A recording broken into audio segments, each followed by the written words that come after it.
In a world of injustice, cruelty, and chaos, it is easy to feel powerless. The machinery of harm is massive. The headlines are overwhelming. What difference can one person make?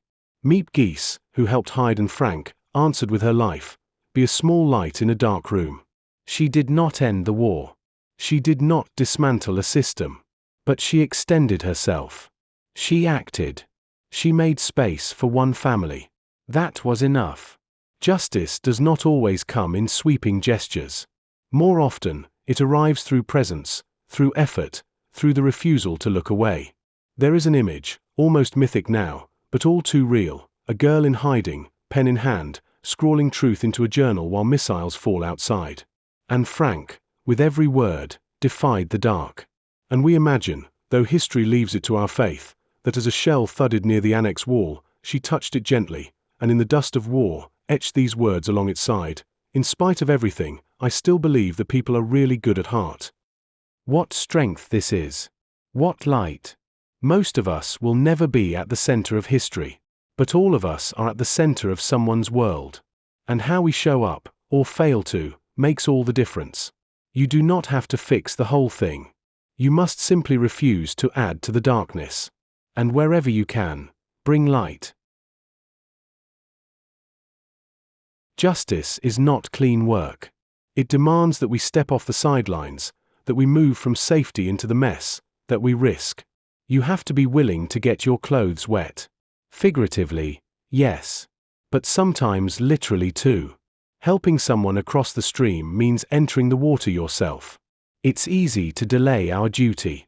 We tell ourselves, when I have more power, when I'm more stable, when I'm less busy, when conditions are better. But the Stoics would ask us plainly, if not now, when? They taught that justice is not abstract, it is active. It is the virtue of doing. Not later. Not ideally. But now. In this moment. In this choice. In this life. Sometimes doing justice means writing words no one may read. It means giving when you're tired. It means keeping your principles even when the world makes a joke of them. The world is what it is. But we are not bound to echo its darkness. We can choose to interrupt it. We can choose to help. To care. To reach. As Marcus Aurelius reminds us, waste no more time arguing what a good man should be. Be one. In doing so, we become the kind of person the world quietly depends on. Not perfect. Not powerful. Simply present. Simply willing. And that is enough. Let us draw these lessons for the Stoic. Principle 1. Be a small light. Modern life bombards us with crises, climate change, inequality, violence, and it is tempting to retreat into despair. Yet, the lesson of Miep Gies is simple: even the smallest act of courage can matter. You may not topple governments or dismantle entire systems, but you can protect someone, speak up, or refuse to participate in harm. When you choose to help a neighbor, comfort a grieving friend, or intervene against injustice in your immediate sphere, you light a candle against the night. In a world that thrives on apathy, even small acts of moral attention ripple outward. Your job is not to fix everything. It is to make one corner of the world less cruel, one choice at a time. The impact is rarely visible in the moment, but like in Frank's words, your quiet defiance of darkness can echo beyond your own life.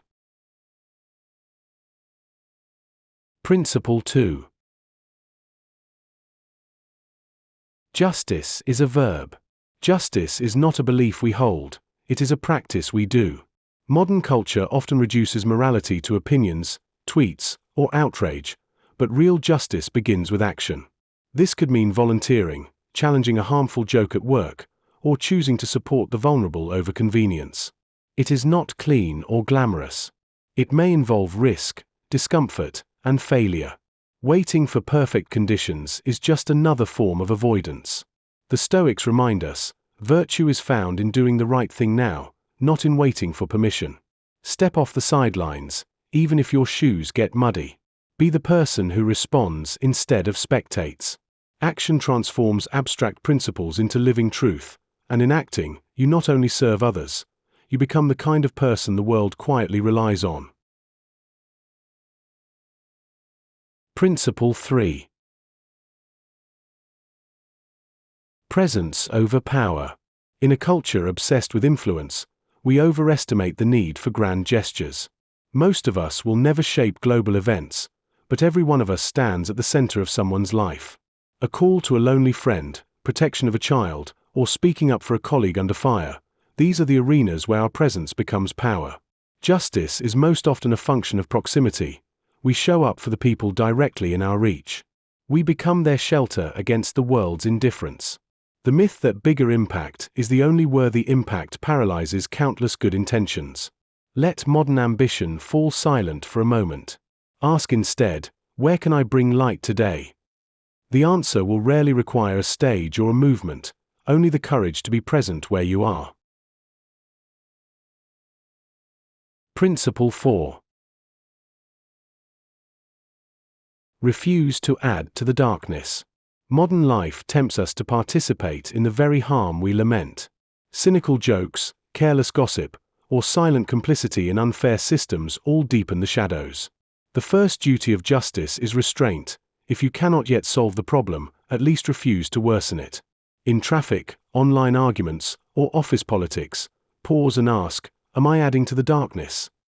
Choosing patience over retaliation, kindness over mockery, and silence over venom is not passive, it is active resistance.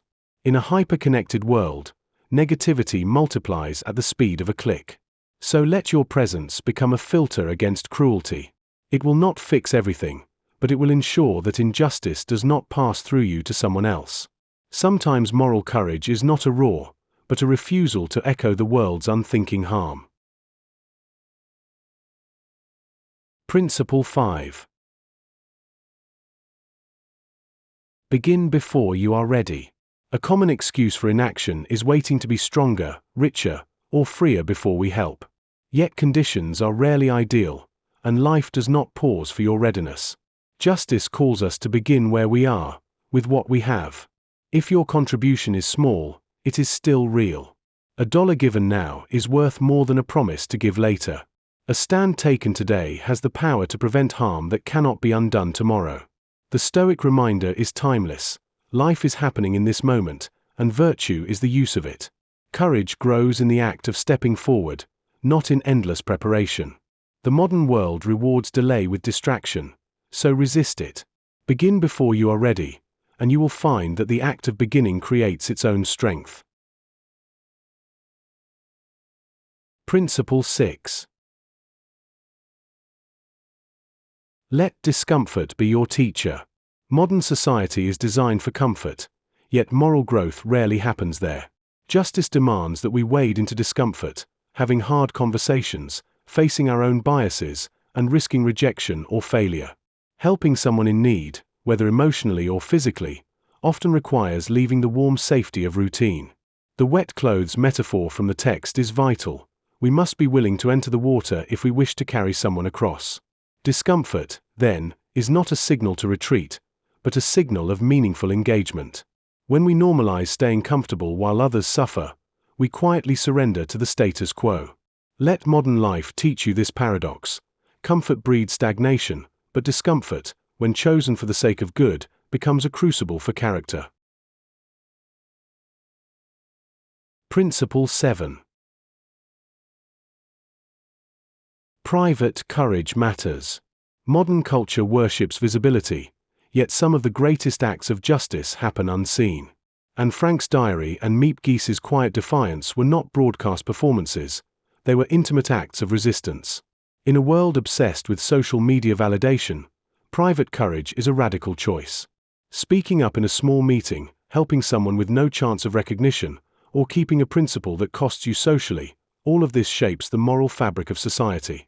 We cannot measure the influence of a seed planted in the dark, but history whispers that such seeds endure. Modern life often equates value with attention, but private courage reminds us that real worth is in integrity, not applause.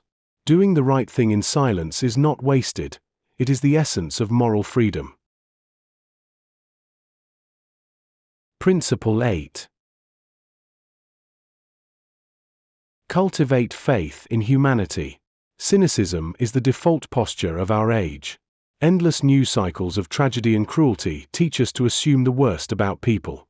Yet, as Anne Frank's enduring words remind us, retaining a belief in human goodness is itself a form of resistance.